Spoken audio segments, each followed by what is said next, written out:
گزارش کر رہے ہیں یہاں سے کہ آپ ایسے کام نہ کریں، ہوش کے ناخن لیں، لیکن بتدریج جو دماغ خراب ہوا ہے وہ بتدریج جو ہے بڑھتا جا رہا ہے، اور ہر علاقے کے اندر طاقت کے ساتھ، گولی کے ساتھ جو ہے وہ آواز دبانے کی کوشش کی جا رہی ہے۔ اب یہ جو خبر ہے اس نے پریشان کر ہی رکھا تھا، جیسے میں نے آپ کو کہا کہ پچھلی رات کال عدم بھی کیا، انٹرنیٹ بھی بند کیا، وہاں پر ٹیلی فونز بھی بند کیے، موبائل نیٹ ورک بھی بند کیا۔ اس کے ساتھ ساتھ پتہ چلا ہے کہ اسلام آباد پولیس کے 1505 اہلکار اور افسران پر مشتمل ایک خصوصی فورس آزاد کشمیر بھیجی جا رہی ہے یا بھیجی جا چکی ہے۔ اس کے اندر ایک D I G, 2 S S Ps اور 4 ایس پیز کے علاوہ دیگر سینئر اور جونیئر جو افسران ہیں وہ شامل ہیں۔ اس کے اندر جو 1385 کانسٹیبلز شامل ہیں ان میں سے بہت سارے کل تشریف ہی نہیں لائے۔ ایک ایونٹ کیا گیا ان کے لیے جو پولیس لائنز کے اندر تھا، جس سے آئی جی اسلام آباد نے خطاب کرنا تھا، اور یہ جو 1385 اہلکار تھے ان میں سے بڑی تعداد میں اہلکاروں نے اس سیمینار کہہ لیں، اس ایونٹ کو کہہ لیں، وہ جو ایک الوداعی تقریب تھی جس کو آئی جی نے ان کا ذرا جوش بڑھانا تھا کہ آپ نے وہاں پر جا کر کس طریقے سے ظلم و ستم کرنا ہے آزاد کشمیر میں، وہ جو ایک تقریب ہونی تھی اس میں انہوں نے شرکت نہیں کی، مطلب وہ غائب ہو گئے۔ ظاہر ہے وہ کشمیر جانے سے گریزاں ہیں اور وہاں نہیں جانا چاہتے اس آپریشن کو کرنے کے لیے۔ اس کے بعد اخبار نویس یہ رپورٹ کر رہے ہیں، جرنلسٹ اعجاز چیمہ اور دوسرے جرنلسٹ گراؤنڈ سے یہ رپورٹ کر رہے ہیں کہ آئی جی نے اور دوسرے اعلی افسران نے ان پولیس اہلکاروں کو یہ پیغام بھیجا کہ اگر آپ نہ آئے تو آپ کو جیلوں میں ڈال دیا جائے گا، اڈیالہ بھیج دیا جائے گا، آپ پر پرچے درج کر دیے جائیں گے، تو کشمیر تو آپ کو ہر صورت جانا پڑے گا۔ حالات دیکھ لیجئے کہ اس وقت جو گراؤنڈ سے رپورٹس آ رہی ہیں ان کے مطابق پولیس اہلکار بھی جانے کو تیار نہیں، اور اسی لیے انہوں نے پولیس لائنز میں آئی جی اسلام آباد کا یہ جو بھی ایونٹ تھا جس میں سے انہوں نے پورا گیم پلان سمجھانا تھا اور وہاں سے کشمیر روانہ کرنا تھا، وہاں پر شرکت ہی نہیں کی، اس سے وہ غائب ہو گئے۔ اگلی خبر آپ کے سامنے رکھتے ہیں اور وہ ہے منیب فاروق۔ جی ہاں، ایم ایف نے ایک دفعہ پھر ملٹری جرنلز کی طرف سے عوام کو آگاہ کیا ہے کہ اب یہ بات پتھر پر لکیر ہو گئی ہے کہ اسٹیبلشمنٹ نے، مطلب جرنلز نے، یہ فیصلہ کر لیا ہے کہ وہ تحریک انصاف کو حکومت نہیں دیں گے، گلگت اور آزاد کشمیر دونوں میں نہیں دیں گے، جیتیں بھی تو تب بھی فارم 47 پر وہ ان کو ہرا دیں گے۔ آگے وہ کہتے ہیں کہ وہ اپنی مرضی کے مطابق حکومت نون لیگ کو دیں گے کہیں پر، اور کہیں پر گلگت بلتستان کو دیں گے۔ لگ یہ رہا ہے کہ شاید ایک جگہ نون کو دے دیں، دوسری جگہ جو ہے وہ پیپلز پارٹی کو دے دیں، اور یہ بھی ہو سکتا ہے کہ کیونکہ پیپلز پارٹی سے 28ویں ترمیم میں اب ووٹ لینے ہیں، یا 28ویں ترمیم کے اندر سے جو کام کروانا تھا وہ ترمیم کے بغیر پیپلز پارٹی سے کروانا ہے، نون کے پاس تو پنجاب کی حکومت بھی ہے اور سینٹر کی بھی ہے، تو پیپلز پارٹی کو حصہ بقدر جثہ دینے کے لیے شاید آزاد کشمیر اور گلگت بلتستان دونوں ہی دے دیے جائیں۔ یہ بہرحال آنے والے دنوں میں پتہ چلے گا۔ ذہن میں رکھیے کہ پیپلز پارٹی کو سندھ تو ان کے پاس ہے ہی ہے، بلوچستان پہلے ہی ان کے پاس ہے،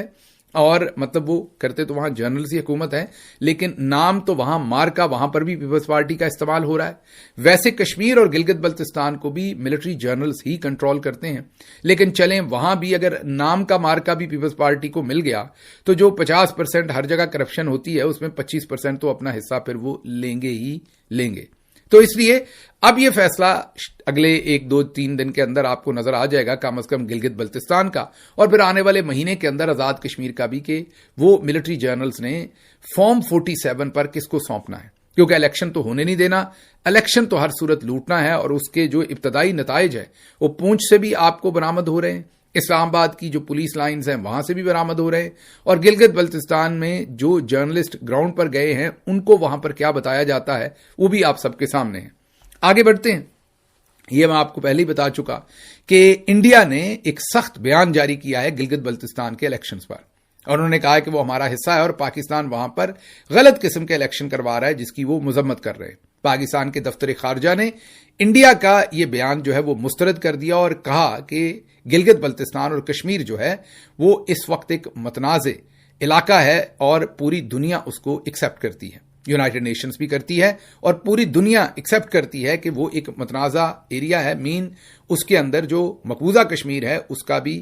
اور گلگت بلتستان بھی اور کشمیر کا بھی یہاں پر کوئی ریفرینڈم ہو اور ان لوگوں کی قسمت کا فیصلہ ہو۔ ایک طرف پاکستان کا اپنا جو وزارت خارجہ ہے، جو وزارت خارجہ کے اسپوکس پرسن ہے، وہ دنیا کو یہ بتاتے ہیں کہ یہ کرٹیکل ایریا ہے, سینسٹیو ایریا ہے, متنازع علاقہ ہے اور پوری دنیا اسے متنازع مانتی ہے, اور دوسری طرف ہم وہاں پر کیا حرکتیں کر رہے ہیں, پونچھ ہو یا گلگت بلتستان ہو, وہاں پر الیکشن چوری کرنے کے جو کارنامے انجام دے رہے ہیں, اس سے آپ خود سمجھ لیجئے کہ ہم دور اندیش نہیں بلکہ ناعاقبت اندیش ہیں. اگلی خبر آپ کے سامنے رکھتے ہیں, اور وہ خبر یہ ہے کہ جو اس وقت ملٹری جنرلز کے اپنے لائے ہوئے وزیر خزانہ ہیں اورنگزیب صاحب, ان کے مذاکرات ہوئے ہیں پیپلز پارٹی اور نون لیگ کے وفد سے, کیونکہ دونوں پارٹیز کہتی ہیں کہ بجٹ اچھا نہیں بن رہا. تو اورنگزیب صاحب نے ان کے سامنے بجٹ رکھا ہے اور انہیں یہ کہا ہے کہ اگر آپ کو یہ پسند نہیں تو آپ خود بجٹ بنا کر ہمیں دے دیں, ایسا بجٹ بنا کے دیں جو IMF بھی قبول کرے اور باقی معاملات بھی اس میں ٹھیک ہوں. ہماری طرف سے تو بجٹ یہی ہے, آپ نے ماننا ہے تو ٹھیک ہے, نہیں ماننا تو خود بنا کے دے دیں. نصرت جاوید صاحب جو ہیں وہ یہ رپورٹ کر رہے ہیں اسلام آباد سے. اب آپ یہاں پر غور کیجئے کہ معاملات یہاں پہنچ گئے ہیں کہ اب وہ تقریباً ان کو وارننگ دے رہے ہیں. ان کو بھی پتا ہے کہ ووٹ تو انہوں نے دینا ہی دینا ہے. ایسے ہی بجٹ سے پہلے آپ آج کل یہ بھی دیکھیں گے کہ جو پرائم منسٹر ہیں ان کے ساتھ بہت سارے ممبران اسمبلی کی ملاقاتیں شروع ہو جاتی ہیں. آپ شہباز شریف کا اگر ٹویٹر اکاؤنٹ دیکھیں گے تو ان کے ٹویٹر اکاؤنٹ کے اوپر بہت سارے MNAs جن کے آپ نے نام بھی نہیں سنے ہوں گے وہ سامنے بیٹھے ہوں گے شہباز شریف صاحب کے.